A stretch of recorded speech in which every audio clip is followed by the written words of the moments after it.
news. And now for a review of what's making the headlines in the papers this morning, let's bring in a RISE analyst, Dr. Constance Ikoko. Good morning, Constance. Hey, good morning, Charles. I hope you're good today. As usual. Okay, and Yolanda, a very good morning to you. A very good morning to you too, Dr. Constance. It's good How to are see you? Fine, thank you. Good to see you too. Yeah. Okay, to look at the papers with us today, we have Dr. Sunday Isua. He is the group news editor of Leadership newspaper. Hello there and welcome to the program. We'll begin with This Day. In This Day this morning, FEC okays Nigeria first economic policy to prioritize local industries, ratifies new power sector roadmap, replaces 25-year electricity policy, bans unjustified imports, and executive order backing initiative to be issued. These are all major steps, sweeping policies required to boost local content as well as support the domestic economy. Very bold moves, but we've seen this before. We have been here before. A lot will depend on how these are actually implemented. Dr. Isua, your response to the Nigeria First policy? All right. I think it's a good effort on concerning the Nigerian export policy. We have to think just the way the other countries are thinking, and for the fact that the Federal Executive Council have come up with a policy that will ensure that our local industries, revive. With any job that you want to do, you focus on the country. I think it's a very good effort, and every right-thinking Nigeria must know that the world is changing. We can see the policies in other countries. So we need to focus on our country. We need to focus on our local products, and actually we need to ensure that we ensure that our industries keep working. So basically, that's what I have to say concerning that. All right, let's see Daily Sun this morning. Students protest alleged mismanagement of 100 billion naira student loans. The National Association of Nigerian Students Association yesterday, the National Association of Nigerian Students yesterday blocked the Lagos-Ibadan Expressway to protest this mismanagement of funds allocated to the Nigeria Education Loan Fund, NOW Fund. According to this report, the Independent Corrupt Practices and Related Offences Commission has already launched an investigation into this allegation. Now, let's pair this story with a related article in New Telegraph, if we can pull that up.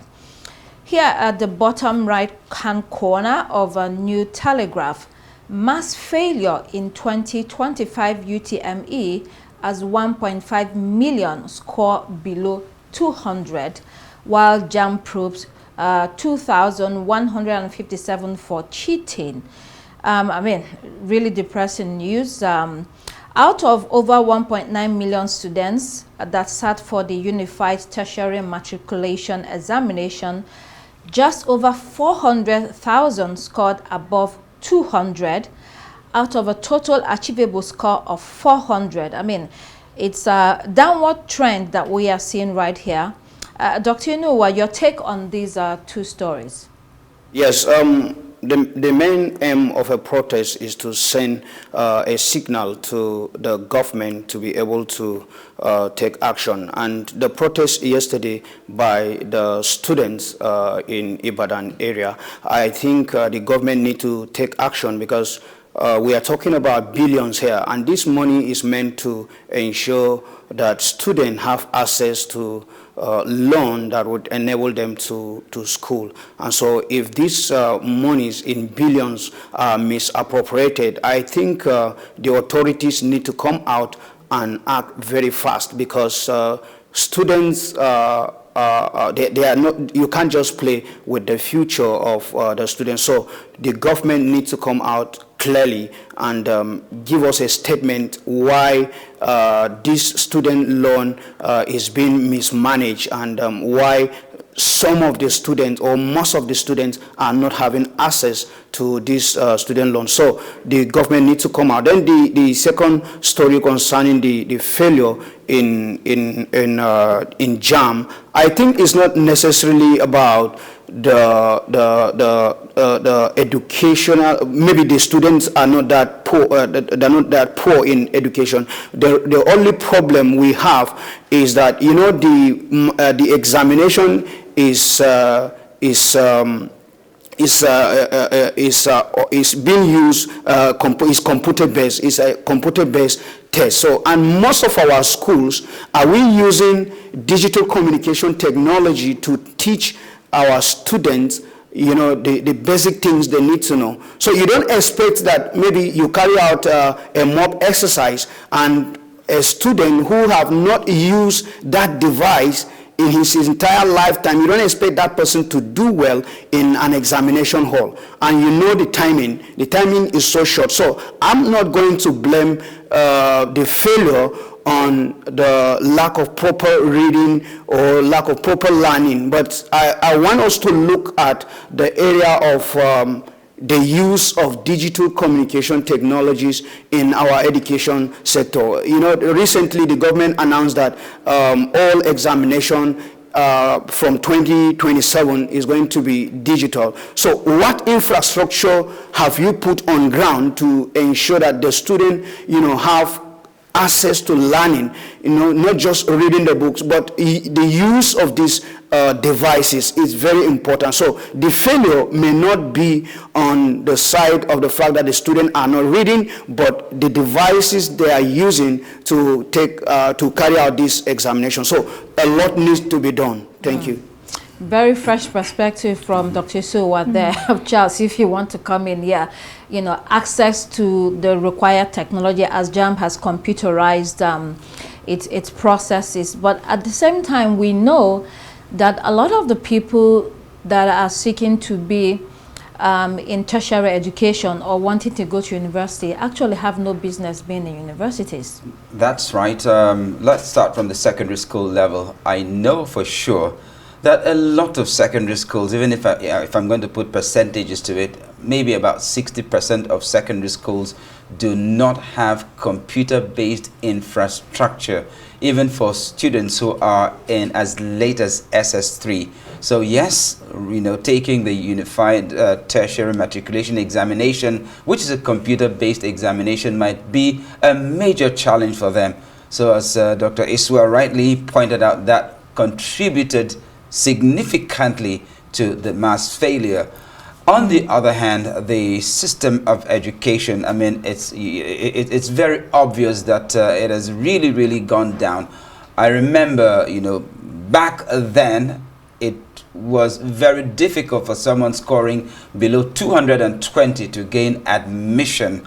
But now, JAM keeps reducing the scores until I think it came down to 150 at a certain point for some part of the country. But even then, when you hear an undergraduate talk, especially, during these protests or demonstrations, when you hear an undergraduate talk, you wonder that this one actually goes through secondary school before ending up here. Right.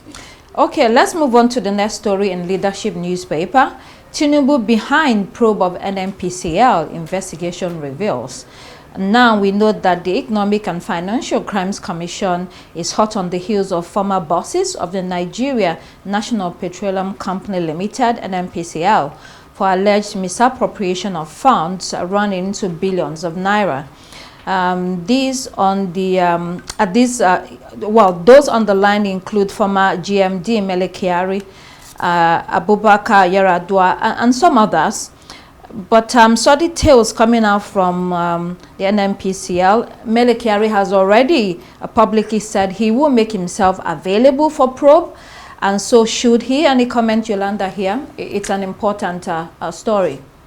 This is a very important story, and it's very nice that Mele Kyari has brought himself forward to say, look, I'm ready for anything that you have, any questions that need to be answered. But I'm really hoping that the investigation is not going to be politicized along the road. I like that this probe, you know, it signifies a strong political will to address the situations at hand. But my fears are that it would turn into, you know, finger pointing, and it would turn into a case of putting the blame on a fall guy, which has happened often in the past. Yeah, and that story connects to our next one in relation to revenue generation in the country and deficit. So let's pull up Daily Independent. There we have weak revenue drives Nigeria's fiscal deficit up by 1.1 trillion naira. This steep fall in revenue is contained in the Central Bank of Nigeria's latest monthly economic report. The total expenditure, meanwhile, stood at 1.61 trillion naira. Then there's a rising debt cost at 696 billion naira, representing 43% of total government spending for the month. So question, what to do? Either increase revenue or decrease spending. Dr. Noah, Isua rather, it's a really challenging environment. My sense is that we're going to be in this for a while. What's your take? Yes, in as much as we keep relying on oil exportation, that is crude oil exportation, and importing refined oil like fuel and other products, we will keep facing these kind of challenges. So in order to address these challenges, I think we need to, diversify, think at other areas that needs to be developed. So once we develop other areas of revenue generation, I think we will not face this kind of challenges, because as it is now, we don't have control over the money, that is the dollar we make from outside the country. So ensuring that local companies are working, ensuring that we make more money in areas like mining and other sectors, I think it will help our economy. Because, for example, once the dollar is up, it automatically affects our budget. So you can see we can't keep relying on oil, and we need to be spending, the country need to be spending its money in the country. Less of spending outside the country should be adopted. That policy should be adopted. But in as much as we keep spending our currency outside the country, and without generating enough revenue within the country in different sectors, then we will keep facing these kind of challenges. Yeah, I think this all ties to all the stories we've looked at today, starting from this day when it talks about the Nigeria First policy. It's talking about local content, industrialization. It's all connected. So lots of work to do. Let's see the Guardian newspaper. There, terrorism. Parliamentary group advises U.S. against designating Nigeria. The Nigeria-U.S. Parliamentary Friendship Group of the House of Representatives has called on the USA not to designate Nigeria as a country of particular concern due to insecurity and violence. The group was on a 6-day diplomatic mission in the U.S. and met American lawmakers. We have to know that if Nigeria is designated, it will affect international support to combat crime effectively. Charles, well, we know that the security challenges we face today are transnational in nature. It means that Nigeria does not want to be on this list because cutting off access to regional and global intelligence and other resources are needed to combat terror and related crimes will be a disaster. I understand the patriotic gesture of those lawmakers making that demand, but they should also understand, and I'm very sure they understand too, that the spate of terrorism in Nigeria is not something to be treated with kid gloves. And so to a large extent, they're actually burying their heads in sand like ostriches. It's all over the place. In the northwest, you have the Lakurawa terrorists operating in Sokoto and Zamfara. In the northeast, Boko Haram and ISWAP have taken precedence in Borno, Yobe, and Adamawa. And of course, in the north central, you have the killer herdsmen ravaging the entire region, occupying villages and displacing farming communities. So, don't we have enough terrorism presence in the country for some of our international partners to begin thinking about designating Nigeria a terrorist country? The intelligence is out there. So what exactly are those lawmakers talking about? But then, of course, I understand their concerns. But if that happens, then I am very sure those who have business interests in Nigeria would also think about assisting towards fighting the menace, unless if there's some other agenda behind their request or demand that I simply don't understand. Yeah, we definitely do not want to be on that list because it will affect us. Although, like you mentioned, we need to work harder on making sure that we're actually fighting the insecurity. Let's see or glance through other headlines. The Punch newspaper, insecurity, reps Benue government or governor rather, clash as NAS resumes today. Then we also have other stories there. Revenue collection inefficiencies cost power firms 965 billion naira. FG approves 1.8 trillion naira road projects, new contracts. Then let's move on to Daily Trust. Crisis in Northwest Development Commission over scholarship scheme.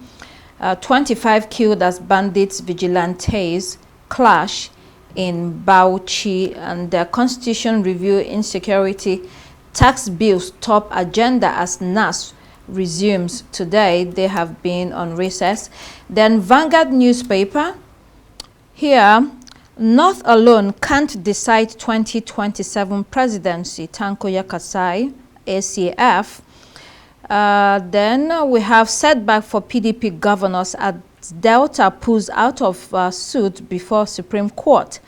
Then VDM, social media influencer, to be released today, faces multiple charges in court Thursday. Then let's move to the international headline. Citizen newspaper. Here we have the Terminator. That's a photo of US President Donald Trump. What a headline. Will he kill SA movies? President Donald Trump's 100% tariff on all foreign produced content is bad news for South Africa movie industry. Why? Blockbusters such as Mission Impossible, Dead Reckoning were shot in SA with thousands of SA workers on set. Now, revenue stream will collapse and can affect the entire value chain. In fact, the tariff will also affect locally made films. Observers say this is a horror movie. Yolanda, I don't know if you want to come in here. Catastrophe everywhere with these tariffs. Yes, but as well, I think it's a double-edged sword, because if it's more expensive to shoot movies outside of America, then that automatically means that going to the cinema to watch a movie is going to cost much more money. If you're paying maybe $5, I don't know, to go and watch a movie, you're going to be paying a lot more if there's tariffs that are much higher. The second part I'd like to put is that it's almost an opportunity for the rest of the world to really just maximize on their industries. I hate to bring it back home, but I have no choice. In Nigeria, the Nollywood industry is booming so much, and so many countries are now streaming and watching Nigerian movies, all because of the opportunities that have been, presented before us. And I feel it's the same thing with the tariffs. For South Africa, I mean, I say this very respectfully, it's not the only location that many movie makers choose to use. There are many others in Asia as well that are very popular destinations of choice for shooting movies. But I think it provides a lot of opportunity, double-edged sword. It has a lot of negatives and positives as well. Yeah, good one about Nigerian movies. There's this, I don't know if you know that now we have YouTube movies. They are so interesting. They're really short and sharp, but really, really interesting, and people are getting employed. in that sector. I've enjoyed a couple recently. Good to know. Okay, let's go to The Guardian. Number 10, to rethink fuel payment cut as local election losses alarm MPs. Sir Keir Starmer's team has been discussing for weeks how to handle the anger over the policy, and this bubbled over in last Thursday's election, where the party lost 2/3 of the council seats it was defending. That election, where Reform UK swept the polls, was poignant for Labour, and it also slowed, or rather showed, democracy in action. People spoke with their votes, and that's the way it should be. Dr. Isua, you know, when you look at what is happening to Labour in the UK now because of their policies, people are voting in their numbers with their votes, and this is important, and also is an example for us here. But one good thing about when it comes to issue of political party is the ideology. And so if our country, Nigeria, the political parties can adopt ideology, I think it will help. Now, there, it's not about how you campaign, but what you stand for. So if there could be a cut, you know, in the prices of fuel, I think it's a good thing, and it will, you know, bring more people to their to support their political parties and political party and all that. So issue of ideology is very important. You don't need to, you know, think outside. Once you stand by an ideology, because the Labour Party have its own ideology and it's working for them. So I think it's a good thing. All right, on to the Daily Telegraph. Trump may send migrants to Rwanda, hotels built by Britain. I know, Yolanda. Remember that disputed deal between the UK and Rwanda to take in migrants. Well, Rwanda has confirmed that it is in the early stage of talks with the Trump administration to accept migrants deported by the U.S. We know that U.S. Secretary of State Marco Rubio, who had said the U.S. is already sending, searching for countries that would take in, quote, some of the most despicable human beings, end of quote. So this deal was controversial when the UK attempted it with Rwanda. I think it will be now, but the U.S. is still toeing the same path. Charles, if you want to comment on this. Come to think of it, we had the story of Donald Trump wanting to revive Alcatraz, where some of the most despicable, the most violent, and the most bloodthirsty criminals in the United States were being incarcerated before. And now, of course, wanting to send migrants of that caliber to Rwanda again.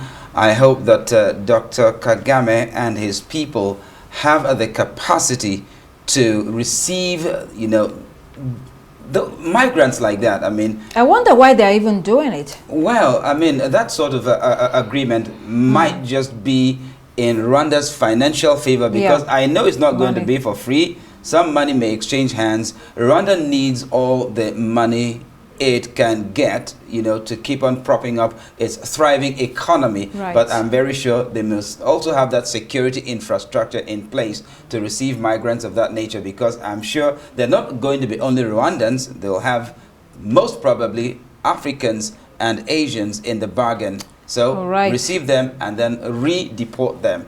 But of course, there definitely would have to be some financial incentive. Good luck to them. Well, when it happened with the UK, there were numerous legal challenges. And I think maybe we will see that again. Financial Times this morning, Macron condemns Trump's assault on universities at Europe, Leo's scientists. NASA budget has been cut, and President Trump has gone to war with Harvard University, and the list goes on and on. Then finally to metro.co.uk, Royals lead VE Day celebrations. Send us victorious, says that headline. Victory in Europe Day is the day celebrating the formal acceptance by allies of World War II of Germany's unconditional surrender of its armed forces. Grand celebrations right there. Well, we'll have to wrap it up here. Dr. Sunday Isua, Group News Editor of Leadership Newspaper. It's your first time here on Newspaper Review. Thank you so much for making the time to be with us. Thank you so much, Dr. Constant, and thank you, all of you.